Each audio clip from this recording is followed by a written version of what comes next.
Distinguished guests, ladies and gentlemen, good morning. On behalf of the organizers, I would like to welcome all of you to the session, The Tipping Point, Balancing Innovation and Regulation for Digital Assets. First of all, may I introduce myself? I'm the MC of today. My name is Alan. Welcome all of you for coming. Before we get started, I would like to take a couple of minutes to remind our participants of the following points. This session will be conducted in English with simultaneous interpretation. For on-site audience, you may take the headsets from the table at the entrance. For online audiences, the microphones and videos for all the audience will be muted at all times. If you wish to ask any questions, please submit your questions using the Q&A function. We may not be able to address all the questions during the session, and any unanswered questions will be replied individually by email after the webinar. And today, we are honored to have 4 panelists in this session, and I would like to introduce them to you one by one. First of all, Mr. Julian Ip, Political Assistant to Secretary for Financial Services and the Treasury. Mr. Michael Wong, Co-founder and Managing Director of My Capital Limited and co-founder and CEO of MyBlocks Technology Hong Kong Limited. Professor Terence Lam, co-founder of Tyco Labs Limited. And Mr. Ben Elbaz, Head of Ecosystems of HashKey Group. And I'd like to introduce our moderator for today, Ms. Joy Lam, Partner and Virtual Assets Specialist of Baker and McKenzie. Ms. Lam and our expert panelists will share their insights on what's next for digital asset regulation, how market participants are navigating the evolving regulatory landscapes, and what are the key lessons from licensed digital assets companies. Now, may I hand over to our moderator, Ms. Lam. Good morning, everyone. Thanks very much for joining us. As our lovely MC just mentioned, we're going to be focusing today on Hong Kong's regulatory and licensing framework in practice, and also exploring that delicate balance between fostering innovation and protecting investors, all of course with a focus on really building a sustainable foundation for robust and vibrant development of the ecosystem in the longer term in Hong Kong. For those of you who don't know me, I'm Joy Lam. I'm a partner at Baker McKenzie based in Hong Kong.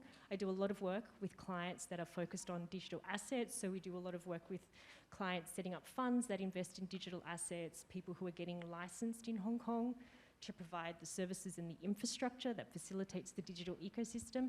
We also work with clients that are issuing or creating digital assets.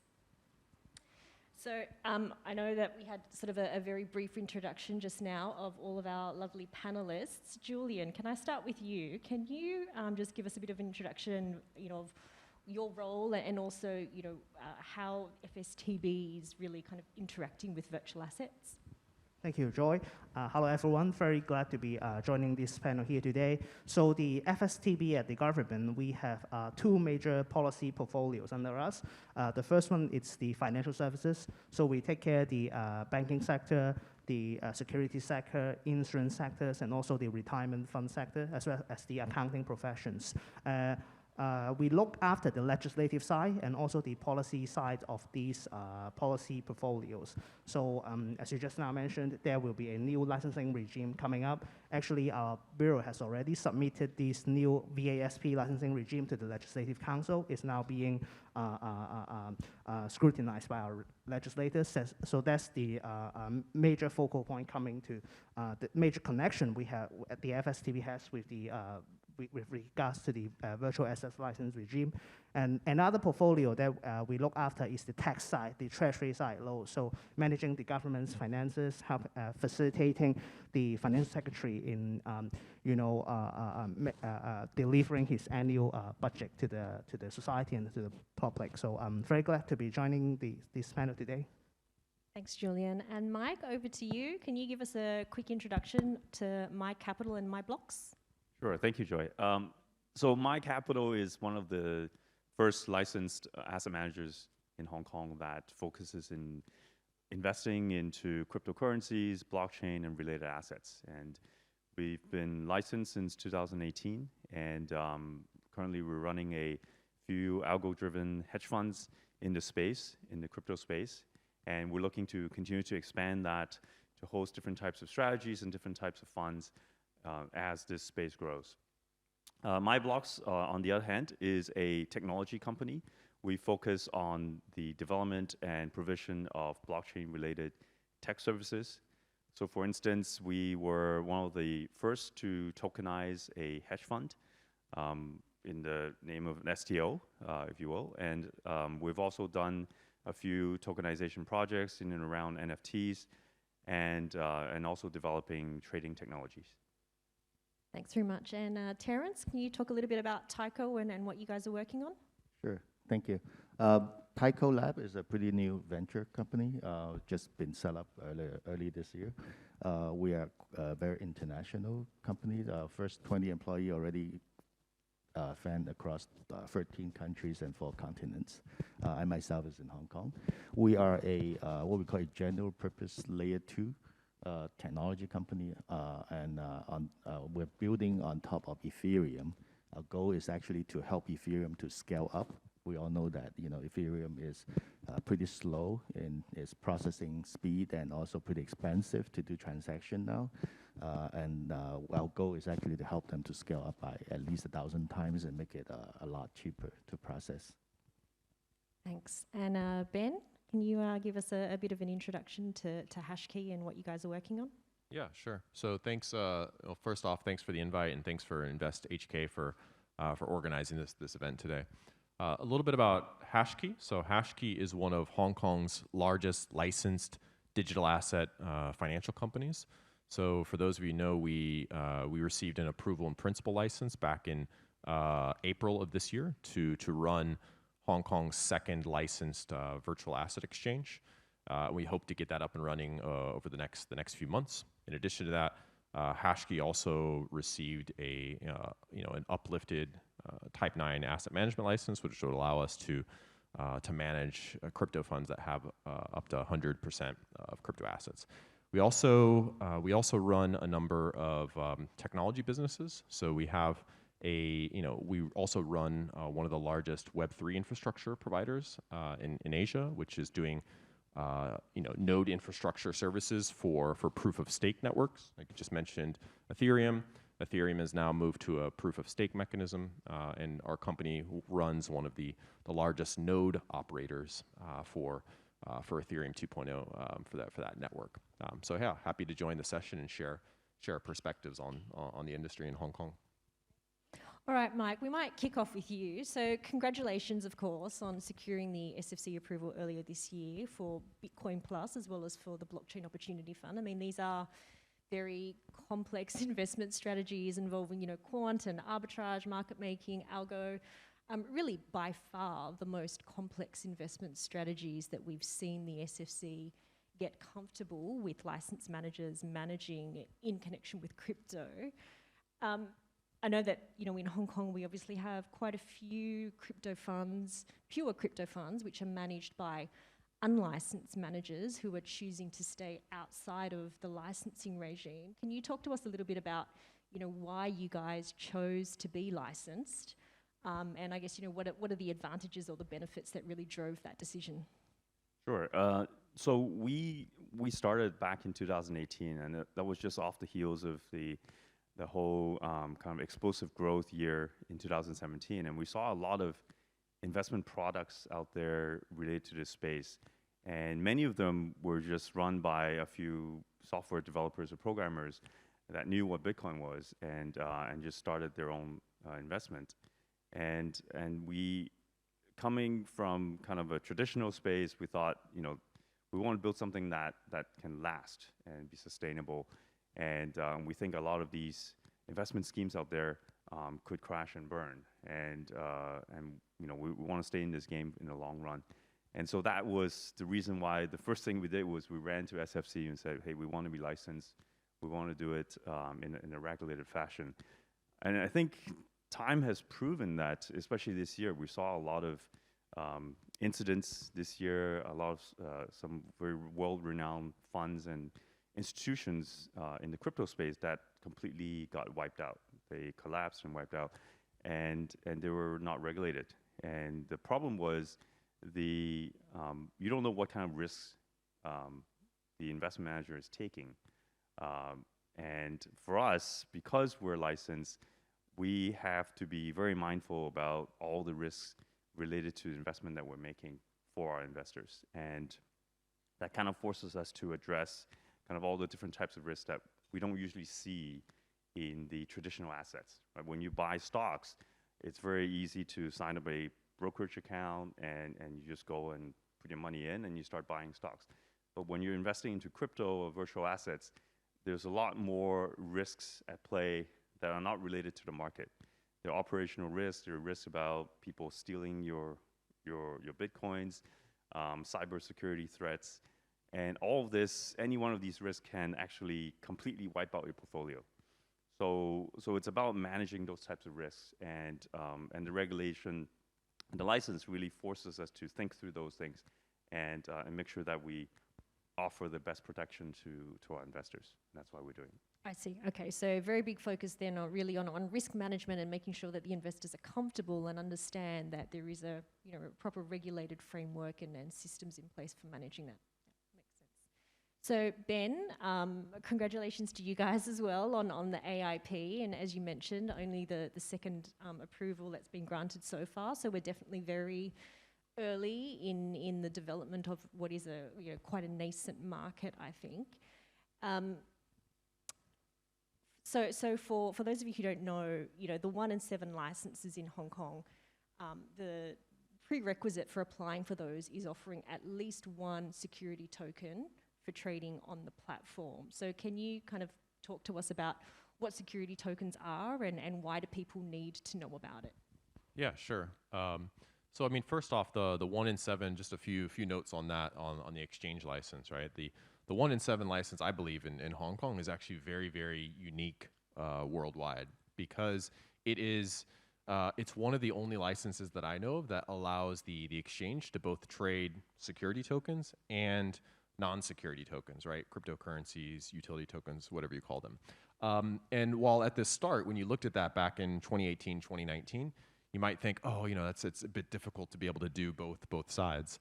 But actually now that we're getting closer to eventually launching, closer to eventually getting a full license, it actually works out to be a little bit of a competitive advantage. Because when you look at, for example, in Singapore, for example, you have to have 2 separate licenses to provide both of those services, right? You have to have the digital payment token services license to do non-securities, and you have to have an RMO license to do the security token side. So we're actually quite excited about the opportunities that we'll have to launch different products to market. So specifically on STOs, security token offerings, what are those for those of you who don't know?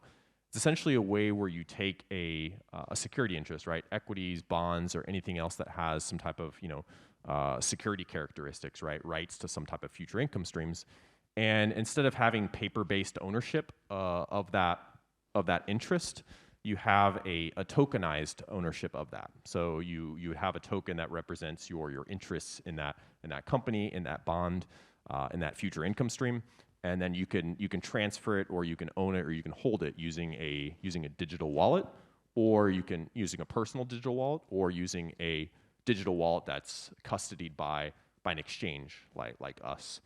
So in terms of the opportunities, the product opportunities out there in the market, there's many different approaches, right? Some, I think, as Michael just alluded to, there's been a lot of products out there where you take a fund, right? This could be a hedge fund, or it could be some other private equity fund, and you tokenize the LP interests, and you allow investors to hold that, and that allows professional investors or different investors to access that type of asset class in a more fractionalized way, or giving them access to products that they might not necessarily had access to in the past. There's been many other projects I think you've worked on as well around real estate. So generally, real estate is many different opportunities worldwide. We've seen projects in the UK, also here in Hong Kong and other jurisdictions where you take there's many different interesting approaches, right? You can take the ownership of that piece of land, and then you have it in some type of special purpose vehicle, and then you fractionalize ownership of that, and you tokenize ownership of it, or you could just take rights to the rental income from that piece of real estate. So there's those types of assets, right? Traditional assets that you tokenize, and then you hold that token in your wallet.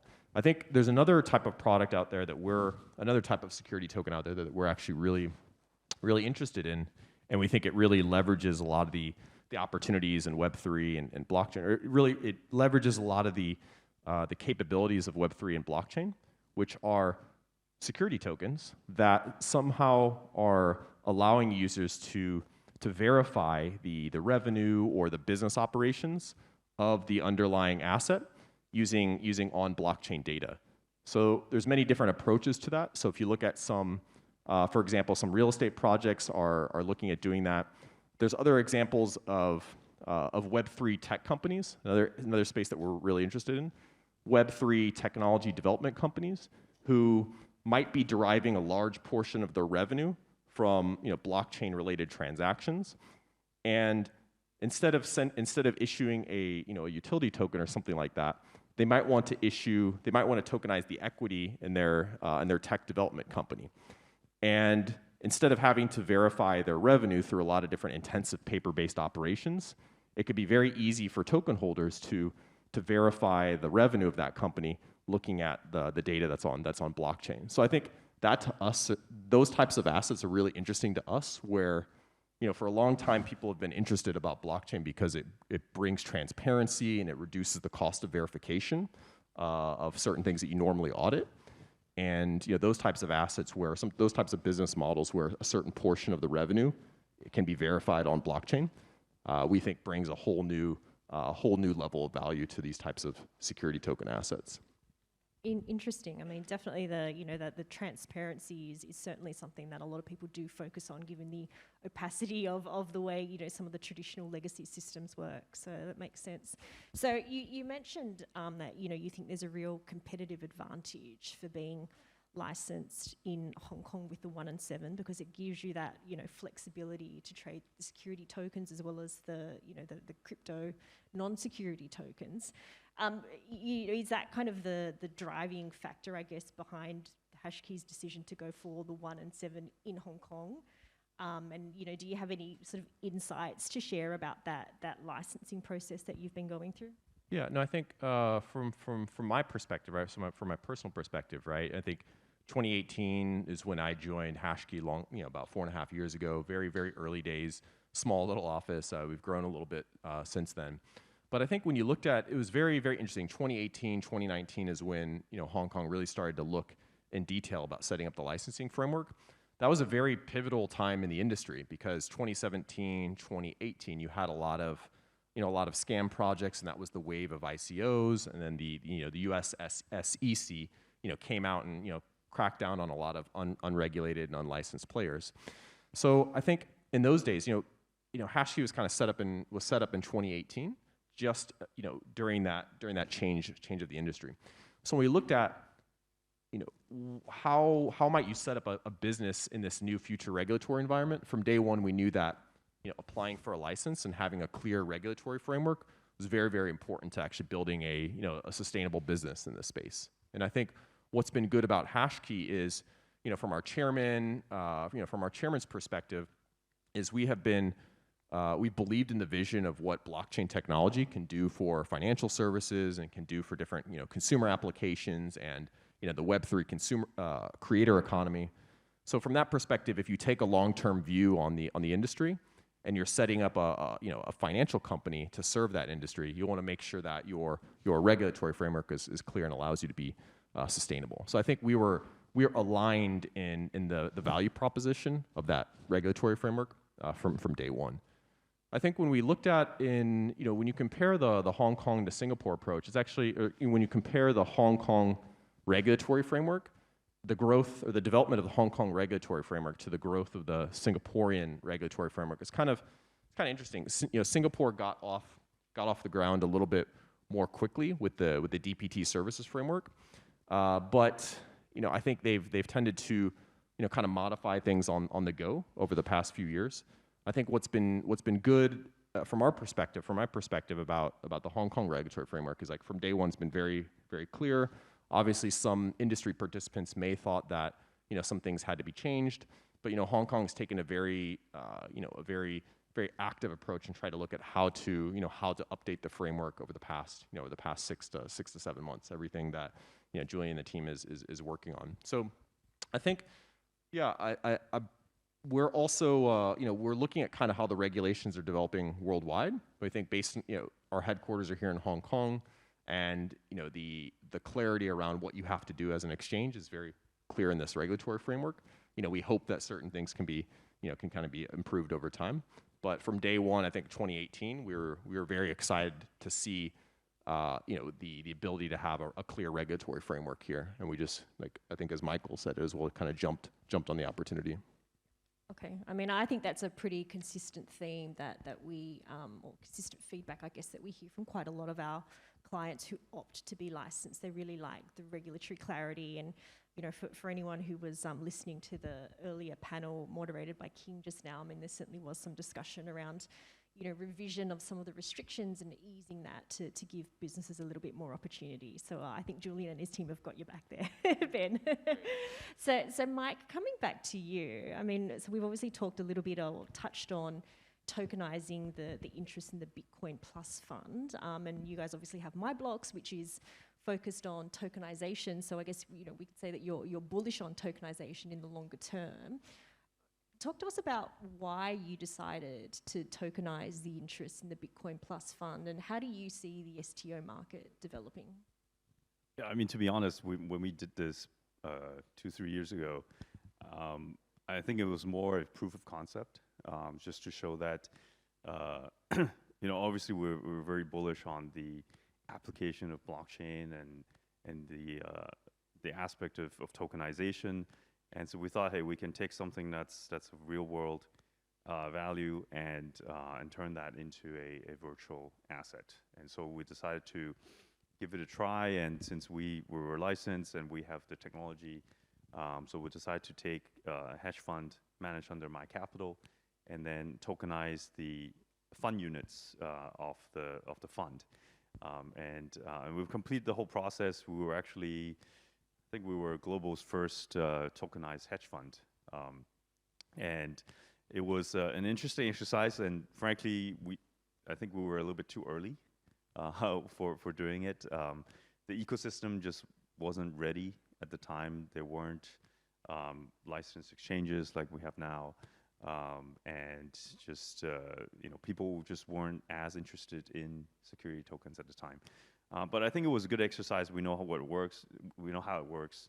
And we kind of see also what are some of the problems related to STO. There's this, in my mind, it's a logical fallacy a little bit that, people always ask, why do you want to tokenize a real world asset? And why do you want to do STO? And the quick answer is always, because you can make it more liquid, you unlock liquidity for it.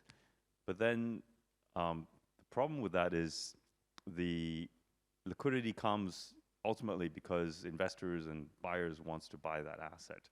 And so we can't get away from the asset itself. It's, regardless of whether you turn it into a token or something else, the underlying asset is still the key. And so it doesn't mean that you can just bring any asset, an ugly asset, and make it beautiful. But I think at the same time, there are the technical aspects of tokenization of blockchain, which is what Ben was alluding to, that could actually turn something, an asset that is completely different, or something that we have not seen before, and make that tradable, make that tokenized. And I think that in itself, you're actually adding value to the asset. And I think in those cases, I think that could be very interesting. And I think now, fast forward to now, I think the ecosystem is now sort of in place. There are more exchanges now with license that can host and trade STOs. And I think this is a good time to kind of revisit and see what are some of the ways to play out this STO game. So you can't create demand for a dud by tokenizing it, basically, right? Still fundamentally looking at the underlying asset.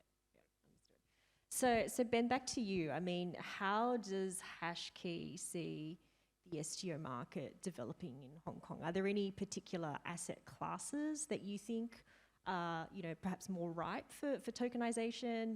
Do you have any views on timeline and when it might be really embraced and where investors are going to come from?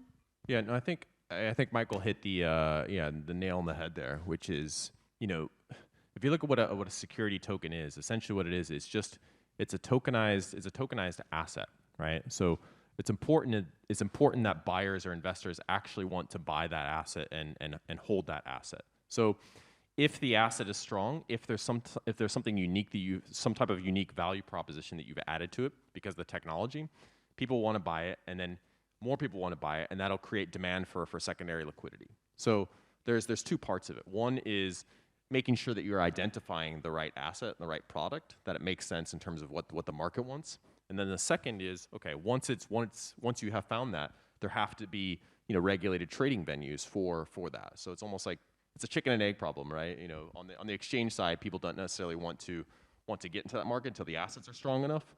And then on the issuer side, right, on the asset issuer side, they don't necessarily want to do projects until they see the exchange venues are liquid enough. So I think from our perspective, what's really I think our view, my own view on this is, and I think the advantage that we have is we're able as a company, we're able to play within both areas. So just to give a few specific examples, right? So obviously we've talked about the regulated exchange. Having a trading venue for security tokens is important.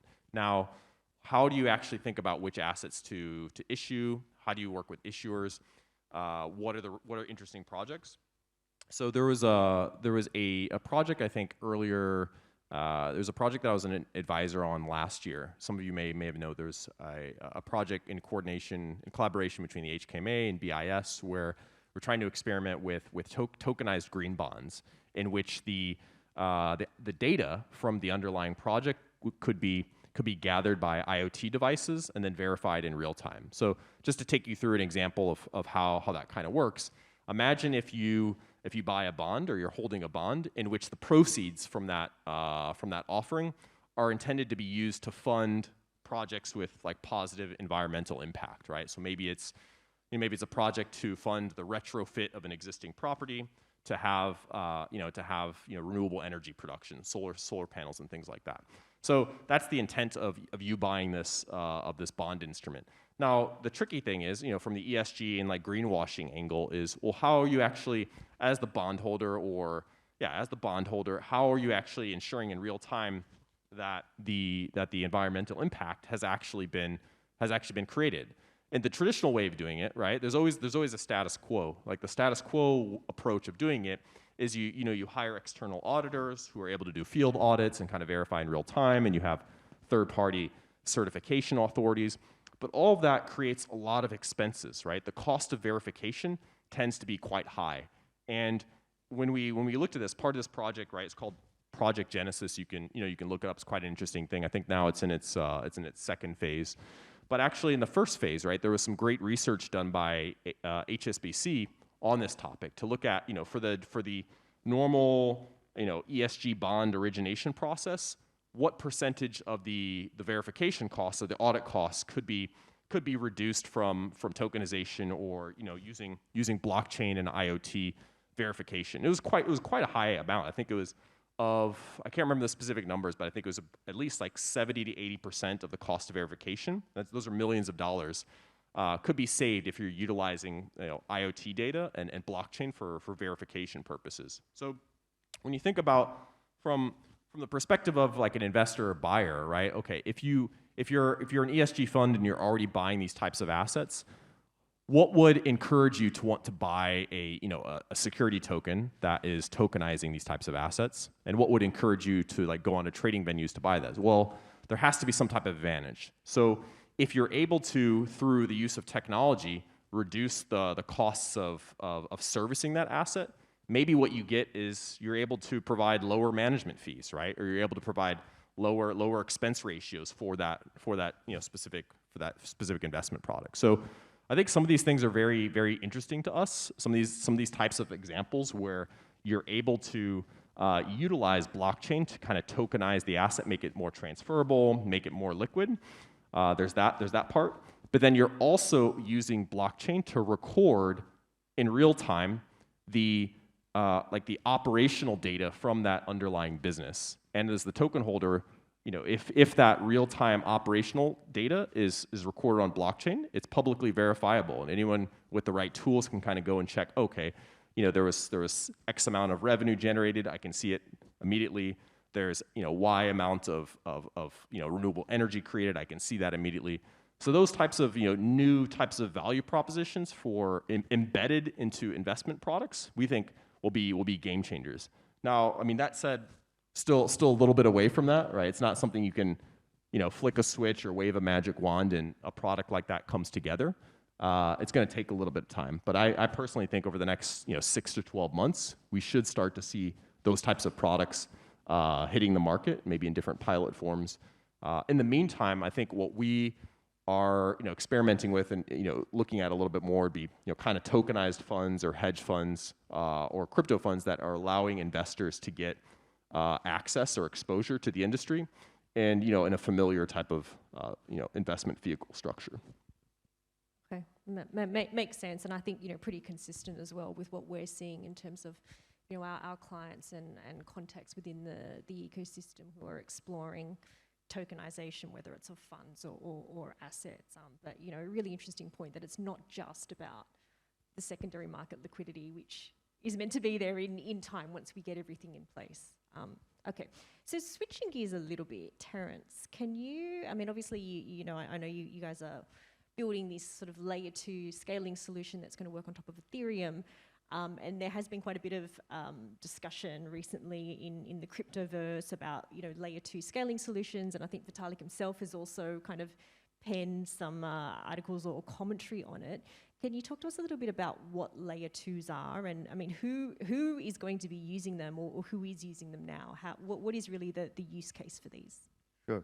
So first of all, it's very exciting to see so many people and companies in Hong Kong who's believing in the future application of blockchain, like Michael, Ben here, and Ben talked a lot about experimenting, trying to using blockchain to actually for transparency, for automation, for cost reduction. Having said that, right? Some of you might realize that, or might not realize that. For example, like one of the biggest, very hot topic last year and this year in the whole blockchain space is, of course, metaverse, right? Metaverse, NFTs. But then a lot of you might not realize that when you mint an NFT, it costs $300 US-ish, and when you trade or transfer an NFT, it costs $30 US dollar-ish. In order to truly, use the potential of blockchain, it's very important that what we call, if each of your transaction is, $1 million worth and you only trade 10 times a year, that's okay, right? The cost is okay. But even in like a security token, liquidity is very important. And if you are talking about high frequency trade at a much lower value, and even other utilities like gaming NFTs and other NFTs, the cost to create a blockchain token and the cost to trade and transfer it is extremely important, and that's what we are working on. That's what layer 2 is going to help the whole Ethereum ecosystem to tackle, and that when it's successful, when it happens, it will enable what Ben, HashKey is trying to, implement to be a lot more accessible to a much broader asset type, different value of tokens, and a lot more, even further lowering the cost of your vision, right? So what layer 2 does is another very big topic that is around, in the blockchain world last year and this year is actually merge, right? We call it Ethereum merge, which is what Ben talked about, moving from POW to POS. But that's just the first step of scaling, what we call Ethereum scaling. What's going to happen next, which is targeting for next year, is what we call Surge. Search is actually enabling parallel processing of all these blockchain transactions. And just quantifying it for everyone, when search is completed, hopefully within next year, the transaction per second on Ethereum is going to hit 100,000 transactions per second. To put it into perspective, is comparable or even faster than credit card transactions. What it will do is immediately it opens up the applications from B2B all the way to B2C and C2C. A lot of what we call the Web 2 applications, like what we're very used to on internet, will all of a sudden can all happens on blockchain, and with all the transparency, authentication, automation, all on chain, what we call it. And that's what layer 2 is about, right? And Joy, you asked about who will be the user of layer 2. When it happens, actually is everyone. We expect all the smart contract applications that runs on Ethereum layer 1 today would just drop onto layer 2 and run immediately. When that happens, it's just a lot faster and a lot cheaper. So layer 2 is actually like a TCP/IP layer on blockchain. It's actually enabling all the, remember that many years ago when we go onto internet, it's all text and it's so slow, and then it's impossible to do e-commerce, impossible to run a game on internet. And then nowadays, we all have smartphones, and everything's happening on our smartphone. That's what's going to happen with layer 2 on Ethereum. And it's not that far away. It's going to be just like targeting maybe next year or latest by, maybe a few months later after next year. So that's what layer 2 is about, and that's what we with Tyco is also aiming at, helping this to come to reality. Okay, so big step forward really in terms of everyone embracing layer 2s to really accelerate scaling. Okay, and so as a technology provider, I know that your business is obviously a little bit different to what Ben and Mike have been talking about in terms of being licensed and you're really facilitating financial services. For you guys as a technology provider, do you feel like the regulatory framework in any way restricts what you can or can't do with the business and the operations? That's a very good question, because when we talk about regulations for a technology provider, we're talking about regulations about setting up a company. We're talking about regulations about fundraising for the venture company. We're talking about regulations on operating the company in this jurisdiction, and we'll be talking about the regulation on providing services, when we launch the service under this jurisdiction, right? There are multiple, complex relationship interrelated to that, and that's actually why we have been working with Baker and Joy yourself for so long to make sure that at every stage of a technology provider company, we look at it, holistically, and making sure that at every stage we're doing it right. And then we will, of course, need to look at which jurisdiction is more suitable for setting up an entity, operating the company, fundraising, and also providing the services, right? And that will actually determine where most of this technology provider will go in the long run.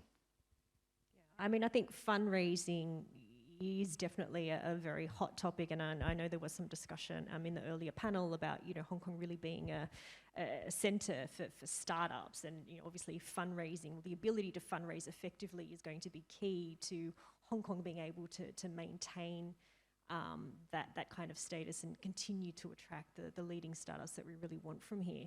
Now, you guys have just a couple of months ago completed your angel fundraising round, which was oversubscribed, hotly contested by investors, and you really had, I think, quite a broad range, right? You had the traditional VC investors, the leading ones, and you also had kind of the crypto natives and everything in between. So, I mean, what was your experience in terms of fundraising? Is there any kind of insights that you want to share about going through that fundraising process?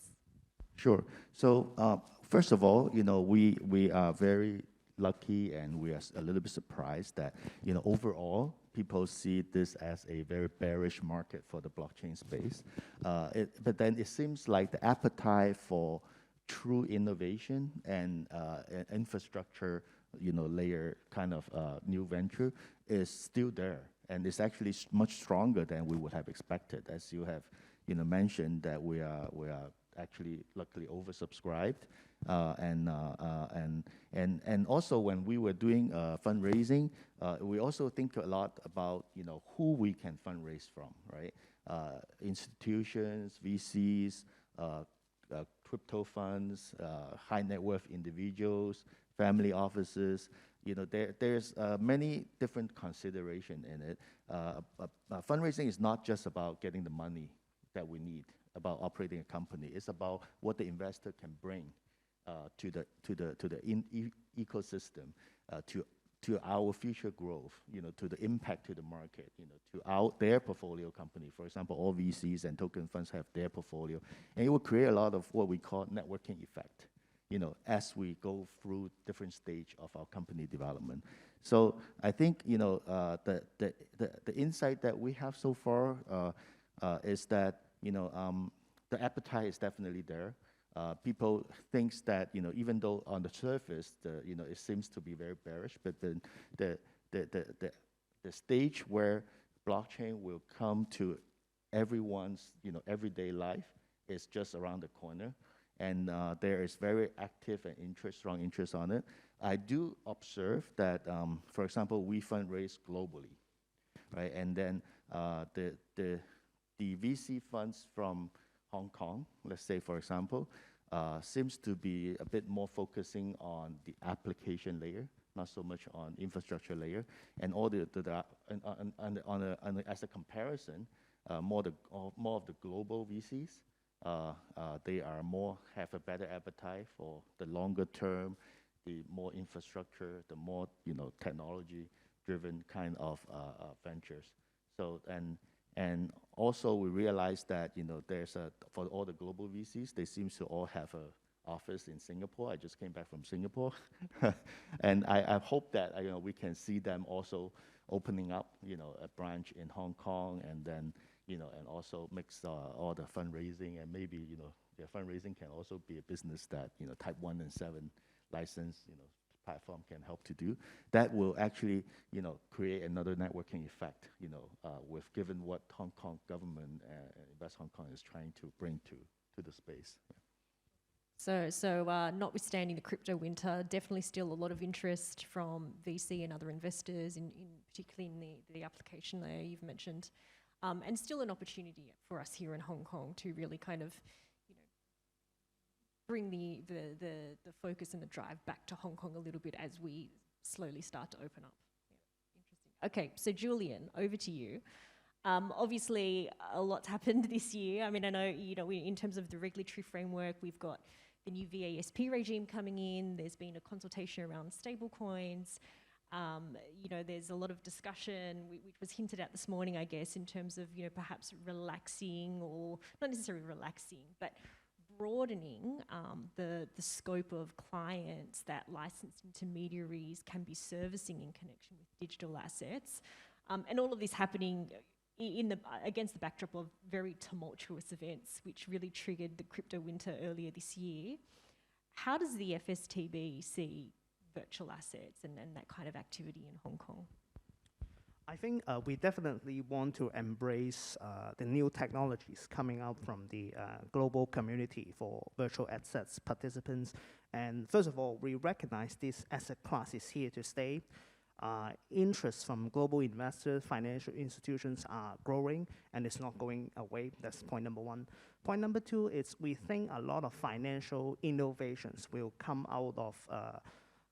out from the global community of virtual asset sector. It's not just related to new business models like tokenization, like better transparency for financial products. It's just not that. It's not just about all these new business models. We think there is also a potential for the virtual asset sector to interact with our traditional financial institutions to offer even more innovative products. So the government stance is quite clear that we really want to embrace all these kind of new technologies. And we believe through very clear legislation and also regulations, we can really nurture a new wave of financial innovations going forward. I think the global markets recognize Hong Kong's traditional strength in terms of equity financing, IPO, and our connectivity with the mainland. But often the government or the regulators will get asked is, what's next for Hong Kong as an IFC? And we see the development of virtual assets in Hong Kong. It could be the next wave of innovations, really powering Hong Kong as an IFC going forward. And that's why I think both the Financial Secretary and also the Secretary for Financial Services and Treasury, both of them have announced a few days ago that we will come out very soon in the FinTech week on the first day to issue a formal policy statement from the Hong Kong government. I think in recent months or in recent times during the crypto winter, sometimes we also get asked these questions like, what's the Hong Kong government's official stance or attitude towards virtual assets? Sometimes people think we're not that clear about it, despite all the regulatory regimes that we have rolled out. So I think in the coming policy statement, once and for all, it will be very clearly explained to both the local Hong Kong market and also the international markets. I think just now Ben mentioned that in 2018-19, back then the opt-in approach for licensing crypto exchanges trading both security token and non-security token, that was a pivotal point. And I think another pivotal point is coming because now that we have the virtual asset service provider regime coming up, it will no longer be an opt-in approach. It's a must if you want to conduct virtual assets business in Hong Kong, marketing to Hong Kong investor. And also, if you don't trade security token, but just virtual assets or non-security token, you will have to be licensed in Hong Kong. So that's another pivotal point coming. And we don't see this as just a legislative or regulatory exercise. We think that with this licensing regime in place, we'll be in a very good position to market to global virtual assets exchanges or services provider. We can tell them, well, now we have a very good regulatory regime in place. If you want to come and develop your business in Hong Kong, in Asia, or globally, we'll offer a very credible regime for you to apply. And once you get it in Hong Kong, you can interact with our traditional financial institutions. We have a very large asset and wealth management sector. Banks and asset managers are coming to us, telling us that even their investors, their clients, are very interested to get exposures. But for now, the ability to offer such are still quite limited because our regime is opt-in. We don't have a lot of licensee. But once you get all these puzzles ready, like different pieces of puzzle ready, you put them together. We have our traditional strong asset and wealth management sector. Then if global virtual asset exchanges come over to Hong Kong, then we will have a very solid ground to further develop the industry. Okay, so really trying to leverage, I guess, the existing position that we already have in terms of the strength of the legacy traditional financial ecosystem and really kind of, with a strategic focus, I guess, trying to really drive adoption of virtual assets in Hong Kong as well. Yeah. So I know there was sort of some mention earlier today about, well, you've also mentioned, this sort of new policy statement that's coming out. There's going to be NFTs that are issued to attendees of FinTech Week. So it does seem like there really is quite a strategic focus, I guess, or priority anyway, in terms of trying to foster that kind of innovation and that activity in Hong Kong. What's the FSTB's approach in terms of trying to foster that business here in Hong Kong and provide the regulatory clarity that a lot of market participants are looking for? I think in terms of regulations going ahead, except clarity, another keyword that I would bring to this discussion is holistic. Because VASP is only just one piece of puzzle for the whole regulatory regime. I think just now you also mentioned about stablecoin. Well, I think global incidents recently also indicated that if stablecoin is not properly regulated, they won't be stable at all, and the underlying assets can come into question. And a lot of market participants also come over to us saying that stablecoin will also be a very good enabler for other new financial innovations like decentralized finance, more efficient borrowing or lending protocols would have to rely on the well-functioning of stablecoins. And if you look at our traditional financial regulatory regime, we actually do have in place a regulation to regulate all the payment-related systems. We have FPS system facilitating banks' transaction or payment. Although it is not comparable to the functioning of the stablecoin, in that in stablecoin you have all kind of new technologies, blockchain. The architecture is totally different. But we think that from a legal perspective, you can actually draw on some of these traditional regulatory regime and design a regime that will work for stablecoin. So I think going into the future, this will be our focus to consider how we could also establish a regulatory regime for stablecoin, just like VASP. So I think another word that I will bring up is holistic. We'll look into different aspects of the broad virtual asset sector and see how we could come up with creative and also facilitative regulations to help the sector grow. So that's on the regulation side, and also the policy statement will actually cover all these areas. Another area is about making our stance clear as in that the government also want to encourage more innovations, not just from the financial sector's perspective.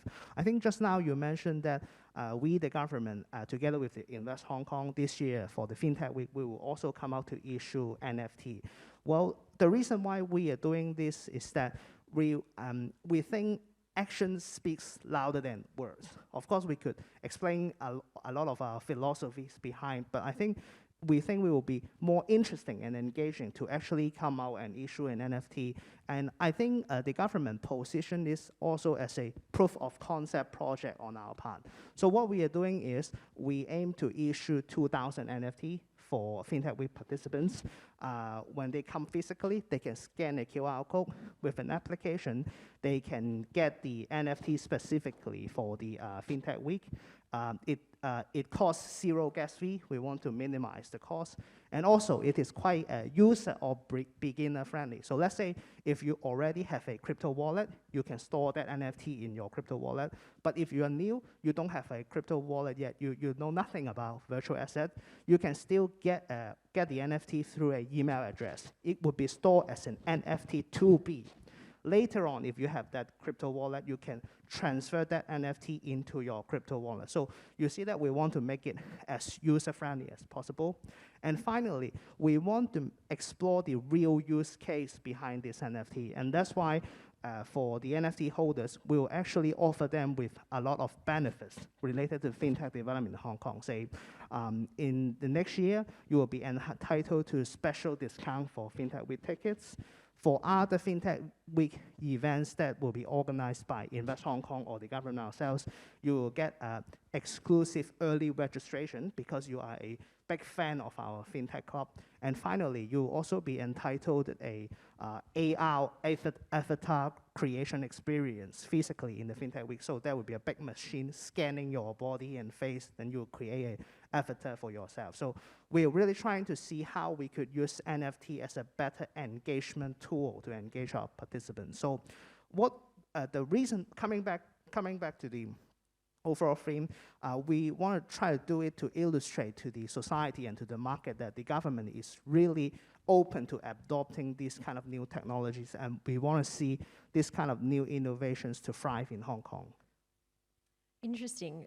What a novel, novel use, and hats off to you guys for coming up with this, because I'm sure it's not that easy for you to kind of roll out these NFTs and implement it. But I think not just a show of the commitment that the government has to building digital assets in Hong Kong, but also a great educational experience for anyone who's new to NFTs. I think it'll be interesting to see how many people get this as their first NFT, and in 12 months' time, they're on OpenSea every day checking what's the floor price for Bored Apes or something.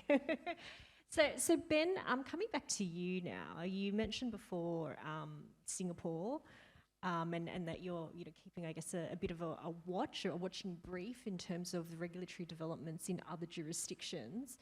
I think one of the questions that we've had from our clients and contacts quite a bit in the last 12 months has really been, should we be setting up our digital assets business in Hong Kong or Singapore or Dubai?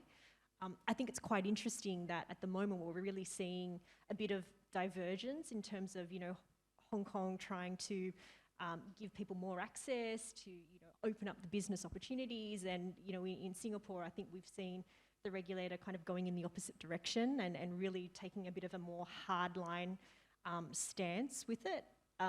How do you see kind of that Hong Kong versus Singapore question? Like, what are the opportunities in each, or the advantages or benefits of each? No, I think it's not it's not necessary. I think Hong Kong and Singapore licensed regulated activities are not necessarily in crypto, right? It's not necessarily mutually exclusive, right? It doesn't mean, I think maybe two years or so ago, I think maybe some firms thought, oh, I have to choose Hong Kong or choose Singapore.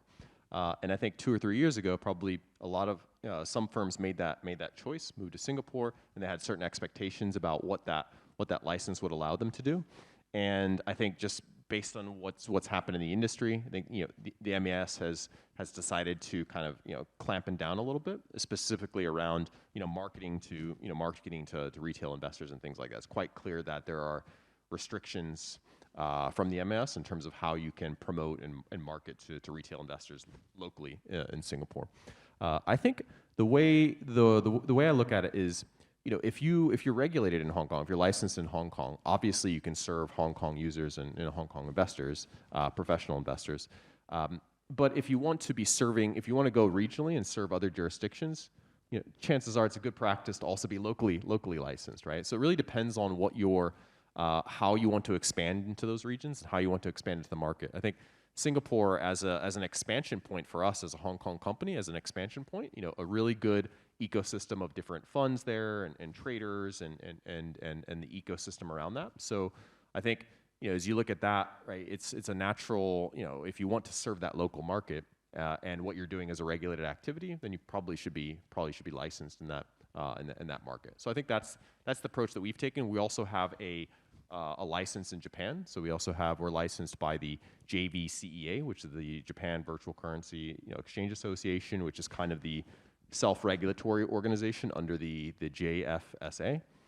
So it's a similar approach that we took there, which is that we wanted to be providing regulated services in that jurisdiction. Best to get a local license, right? We weren't really kind of do Japan or Hong Kong, right? It's like you can do both if that's what your regional growth strategy is. But it depends on your company, and it depends on kind of what products that you want to offer, and depends on what services you want to offer. So I think both these regions are going to have their value propositions over time, and you can provide services in both if you're adequately licensed. And so, Julian, from your perspective or government's perspective, are there any particular areas of activity for virtual assets related services that you want to see developing, or a particular way that you want to see that developing in Hong Kong? I think it will be very interesting for us to see how new technologies emerging from the virtual asset sector to improve the offering of our traditional financial services, like even taking the trading or clearing side of our exchanges, of our traditional business. They have been here for a while. Of course, we are strong in that we have a very liquid stock market, but there are also often comments saying that, the settlement mechanism, the trading mechanism, they're still a little bit slow. They can't cater for the needs of the global financial sector. It's not operating long enough. You don't have the efficiency is not good enough. So we'll also be interested to see how new technologies emerging from, say, blockchain can improve those kind of traditional legacy financial service. I think that's one point. Another point is we'll also be interested to see how new virtual assets technologies can improve financial inclusiveness. Because I think except being an asset class, the blockchain technology also promise more efficient ways of cross-border payments, cross-border transfer, lowering all these kind of frictional costs in conducting cross-border businesses. So I think that's another area we'll be quite interested to see. And also, definitely, tokenization of, say, hedge fund LP interest or PE interest, that will be quite interesting for us to see as well. Because I think in assessing the development of virtual asset sector in Hong Kong, it's also important to look at the development of our other subsectors in the Hong Kong financial sector. Because family office is definitely an area we would like to grow more. This year, we'll be submitting a bill to the Legislative Council proposing that for family office setting up in Hong Kong, operating in Hong Kong, we'll grant them full profit tax exemption, so don't have to pay tax operating in family office. For PE, we have a new regime called Limited Partnership Fund regime, where you can actually set up your private equity or VC here in Hong Kong. The response so far has been great. We have over 500 registrations. So I think combining the innovation from the virtual asset sector with this kind of more traditional development of financial services in Hong Kong, that will be very interesting to see, because I think they will be sort of like self-reinforcing. If you have more virtual asset providers or funds in Hong Kong offering all these kind of services or products, then more family offices will be interested to come and set up in Hong Kong. And in turn, with our facilitated tax policy like tax exemption, more of these family offices will come. So I think one point I would also like to bring to the attention of this panel is that we should also look for the development of other sectors of financial services in Hong Kong and see how the development in virtual asset sector can actually interact with them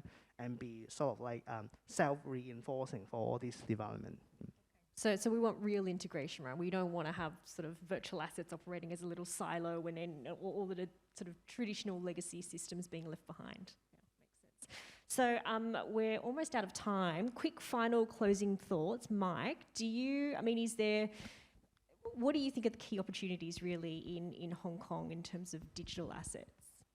I would say I'll take a different approach.